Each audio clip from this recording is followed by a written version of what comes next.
Olá, assombrados! Eu sou Ana Paula e vou contar vários relatos para você.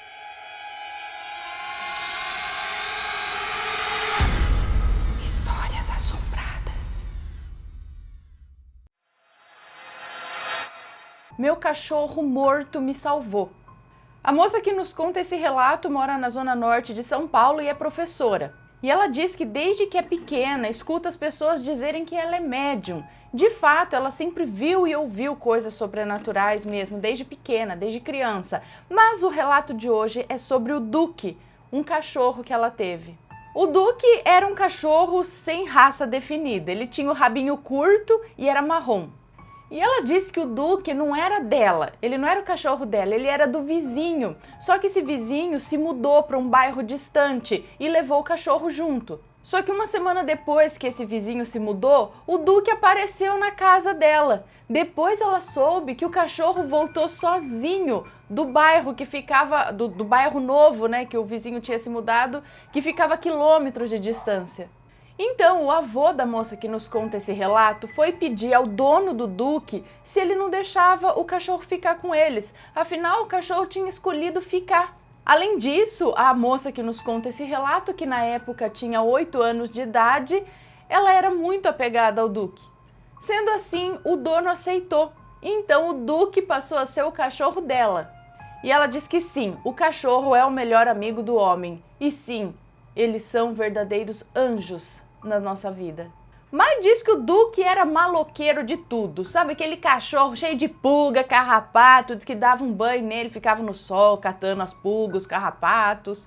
E ela diz que ele era maloqueiro porque ele só ficava pra rua, ele não ficava em casa de jeito nenhum. Ele pulava o muro quando prendia ele dentro de casa, ele pulava o muro, ele quebrava a corrente que era colocada nele pra prender ele dentro de casa, ele quebrava as correntes, fugia. Mas o Duque diz que era um doce com toda a família. Ela conta que muitas vezes ela brincava de boneca, que era aquelas bonecas Meu Bebê, é uma boneca grande assim, da época. E ela brincava com essa boneca e como ela era filha única, ela ficava muito sozinha. Ela brincava no quintal da casa dela sozinha. E o Duque era a companhia dela. Ela brincava com o Duque, ele ficava lá o tempo todo.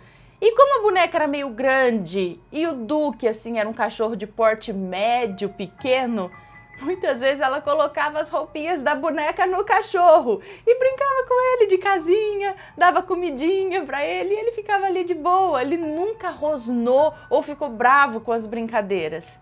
Mas o Duque também não podia ver um cocô de cavalo na rua que ele corria rolar no cocô, como se fosse o perfume mais gostoso do mundo. E ele acompanhava a família quando a família ia na feira, quando ia no mercadinho, até na missa o cachorro ia junto.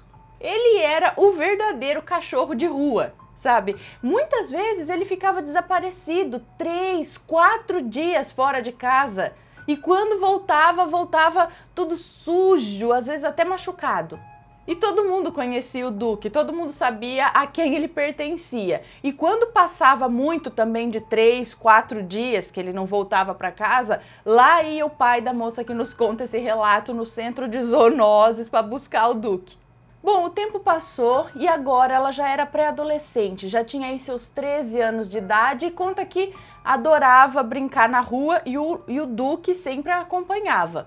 E certo dia ela estava no portão da casa da vizinha, conversando com a vizinha, só que a vizinha do lado de dentro do portão da casa e ela do lado de fora, na calçada, debruçada no muro, conversando com essa amiga e vizinha. Na época ela fala que as casas eram de muro baixinho, portão baixinho. E ela não reparou na hora, mas se aproximou dela ali um homem mal encarado, mal vestido. Ele parecia um bêbado de rua, assim, mas ela só percebeu isso depois. E ela conta que o Duque sempre ficava deitado ali do lado dela. E o cara que se aproximou esticou o braço para agarrar a moça que nos conta esse relato. Nesse momento o Duque foi com as 2 patas no homem, assim, atacou, pulou nele, mas não para machucar. Ele tipo deu um chega pra lá no cara, sem machucar. Nisso o homem se desequilibrou, caiu no chão, levantou xingando, não sei o que, e se afastou. Ela disse que tomou o maior susto, ela não viu aquele homem se aproximar, ela não viu de onde ele veio. Aí ela perguntou para a amiga dela se tinha visto, a amiga também nem viu o cara se aproximando. E o Duque acompanhou o homem até que ele saísse da rua da casa dela. E aí ele voltou e deitou do lado dela de novo. E ela diz aqui, calma, que o sobrenatural vai acontecer, que ela precisava contar tudo isso a respeito do cachorro primeiro. O Duque já era um cachorro idoso e alguns meses depois desse acontecido, ele faleceu. Ela diz que provavelmente ele já tinha cumprido aqui na Terra sua missão. E ele morreu dormindo. Passado algumas semanas após o falecimento do Duque, lá estava ela novamente na rua, conversando com a vizinha do mesmo jeito. A vizinha do lado de dentro da casa dela, ela pela calçada do lado de fora da casa da vizinha, debruçada no muro, distraída. E novamente um homem, exatamente nas mesmas condições daquele outro homem, meio bêbado e tal, vinha se aproximando dela, gesticulando e falando sozinho. E ela só foi reparar quando ele já estava muito próximo dela. Ela se assustou e virou de frente para ele. E no exato lugar onde o Duque sempre ficava ali ao lado dela, aquele homem tropeçou. Mas veja bem, não havia ninguém do lado dela. O Duque já tinha falecido. E o homem tropeçou ali, sei lá, tomou um chega pra lá e foi pra rua todo desequilibrado. Sabe, ele foi tentando se equilibrar nas próprias pernas assim. Ela conta que não fez nada, ela só ficou ali observando. E então aquele homem olhou de volta pra elas bravo, gesticulou com a mão do tipo, que se dane, e foi embora. Saiu xingando. E elas ficaram observando o homem ir embora até virar a rua e sumir. Aí elas respiraram aliviadas e foi aí que caiu a ficha. Ela olhou para o lugar onde o Duque ficava e não havia exatamente nada que pudesse fazer aquele homem tropeçar ou se desequilibrar. E foi aí que ela entendeu que mesmo depois de morto, o espírito do Duque continuava lá, protegendo ela. Ela amava o cachorro de todo o coração, olhou para o lugar onde ele ficava e agradeceu a ele pela proteção mais uma vez. E novamente, diz que na calçada não havia desnível, não havia depressão, não havia nada em que aquele homem pudesse ter tropeçado. Foi o amado Duque que a protegeu mais uma vez, agora em espírito. Ela entrou correndo em casa, contou tudo para os pais dela, para os avós, e eles também acreditam que foi o Duque que a salvou. Mas ela ainda levou uma bronca ali do pessoal, falando para ela nunca mais ficar conversando na rua, do lado de fora. E a partir desse dia, ela conversava do lado de dentro do portão. Quando ela queria conversar, ela entrava na casa da vizinha e ficava sentada na escada lá, conversando. E ela termina perguntando a opinião de vocês. E aí, será que foi realmente o Duque que a protegeu? Hoje, ela tem 46 anos de idade. A despedida da minha sobrinha amada. A moça que nos conta esse relato é do Rio de Janeiro e diz que tudo começou em 2016, na época de Olimpíadas, lá no Rio. Quando no dia 4 de agosto, a sobrinha dela foi junto com a avó dela e um primo para a casa de um tio, em Bacaxá, que é a região dos lagos. E ela conta que não pôde ir porque precisava ir numa consulta médica que estava marcada para o dia seguinte, então ela ficou em casa. E quando o primo dela chegou na casa dela, para pegar a avó e a sobrinha, ele deu um beijo nela, pediu fone de ouvido emprestado, ela entregou a ele e eles entraram no carro rumo a Bacaxá. Tudo tranquilo, quando chegaram lá ele ligou avisando que chegaram tudo bem e assim seguiu tudo na santa paz. No dia 7 de agosto, o primo dela ligou para ela via WhatsApp, eles conversaram bastante, ele se despediu, deu um maravilhoso boa noite ali, e quando foi no dia 8 de agosto, segundo relatos da avó dela e do tio dela, a sobrinha acordou, tomou café e passado alguns minutos, ela reclamou para a avó dela, que estava na cozinha comendo junto com ela, reclamou que ela estava enjoada, que ela estava passando muito mal. E rapidamente a avó acudiu, levou ela para o banheiro e ali ela começou a vomitar e logo em seguida ela teve uma convulsão. Desesperada, a avó dela gritou pro primo dela que chegou, catou a menina no colo, enfiou no carro e levou para o hospital mais próximo. Diz que ela já estava desacordada e ao chegar no hospital, no desespero, o primo dela catou a menina, jogou nos braços do médico e disse para ele: "Doutor, salva minha prima pelo amor de Deus." Sendo assim, o médico a examinou e logo em seguida já solicitou a transferência dela para um hospital de maior porte com urgência, pois o caso era grave. E entraram em contato com a irmã da moça que nos conta esse relato, a mãe da menina, para que ela comparecesse no hospital para assinar a papelada, e até então a irmã dela nem sabia por que a filha estava hospitalizada. E ao chegar ao hospital, a irmã dela teve a triste notícia de que a filha havia sofrido um aneurisma e estava em coma. Ela conta que a irmã dela quase morreu de tanto chorar, de tanta tristeza. No dia 9 de agosto, os médicos reuniram a família e explicaram que o caso dela era muito grave e havia apenas 1% de chance dela sobreviver se fizesse a cirurgia, e ainda corria o risco de não aguentar a cirurgia. Ou seja, corria o risco da cirurgia não ter sucesso nenhum. Todo mundo ficou apavorado. E ela conta, a moça que nos conta esse relato, diz que foi a única que não viu a sobrinha, porque ela precisou ficar em casa para dar a notícia, para quando alguém fosse procurar saber dela, ela explicasse. Então ela precisava ficar em casa para dar esse apoio. E no dia 10 de agosto, a moça que nos conta esse relato diz que assim que acordou às 8 da manhã, sentiu uma tristeza muito forte no coração. E no que ela foi descendo as escadas para tomar o café, já que o quarto dela fica no andar de cima, no corredor, onde ela diz que tem um teto solar que abre e fecha, e ele estava aberto e estava garoando.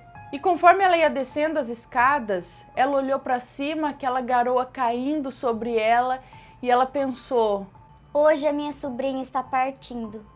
Então ela chegou na cozinha, tomou um gole de café, foi para a sala e do nada começou a sentir um cheiro muito forte de flores na sala da casa dela. Mas era um cheiro muito forte mesmo. Logo em seguida, a amiga dela chegou na casa dela e ela perguntou para a amiga se também estava sentindo aquele cheiro. E para surpresa dela, a amiga disse que estava sentindo sim. E foi então que o telefone tocou por volta das 9 horas da manhã. Era a tia paterna dela, falando que a sobrinha dela havia falecido naquele instante. Ela conta que simplesmente surtou. Ela chorava compulsivamente, ela gritava, ela esperneava. Correu para o quarto dela e assim que ela abriu a porta, veio um cheiro de perfume, e era o cheiro do perfume que a sobrinha dela mais gostava, que ela sempre usava. Ali ela desabou.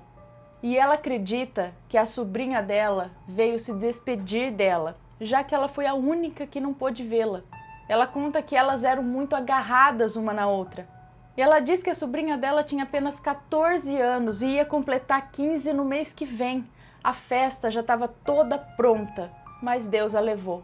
Ela diz que sente muito a falta da sobrinha dela e sofre muito até hoje. O pastor libertador de almas. A moça que nos conta esse relato é de São Leopoldo, no Rio Grande do Sul. Ela conta que há muitos anos atrás, ela trabalhava no CTI de um hospital público. E esse setor tem como característica uma ilha.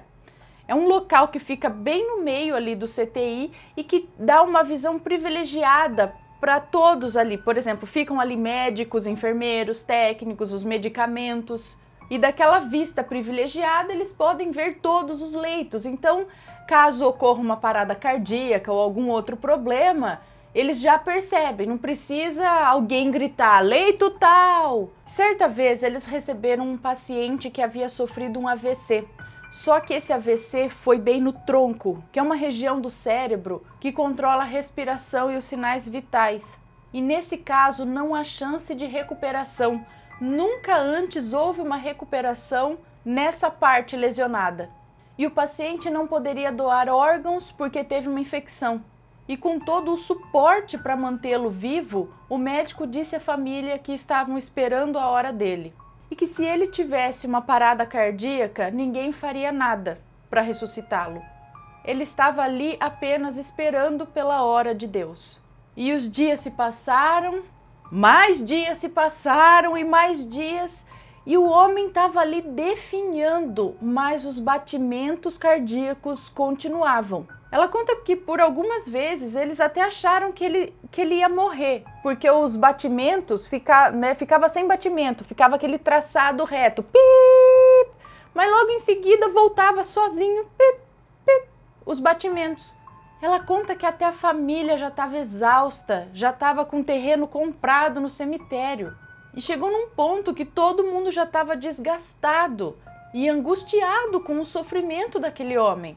Ele já estava com os pés necrosados de tanta medicação e nada do coração dele parar. E alguém da família pediu ali para os enfermeiros, para os responsáveis, se eles podiam chamar um pastor. Ela não se lembra de qual igreja. E ela conta que estava lá na hora da visita e esse pastor chegou. Ele entrou lá, perguntou pelo homem e elas indicaram qual era o leito. E aí o pastor se aproximou do homem, orou por ele, tocou nele, conversou, orou mais uma vez. E aí ele se virou, veio, agradeceu ali aos médicos, enfermeiros e técnicos. E como era horário de visita, ela disse que ninguém interferia na comunicação, né? Ninguém ali incomodava as visitas. Ela conta que ela e a colega dela estavam ali escoradas no balcão e viram tudo. E assim que esse pastor passou pela porta do CTI e virou mais uma esquininha ali para sair definitivamente do CTI, nesse momento, imediatamente, o coração do paciente parou e começou o traçado reto.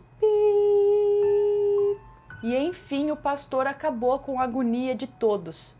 O homem, enfim, descansou. E ela conta que ela e a colega ficaram uma olhando para a cara da outra, assim, com cara de boba. Então elas chamaram o médico e contaram para o médico o que aconteceu.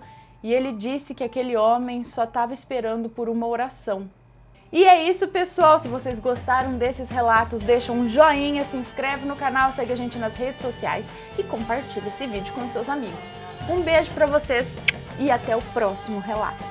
Tchau!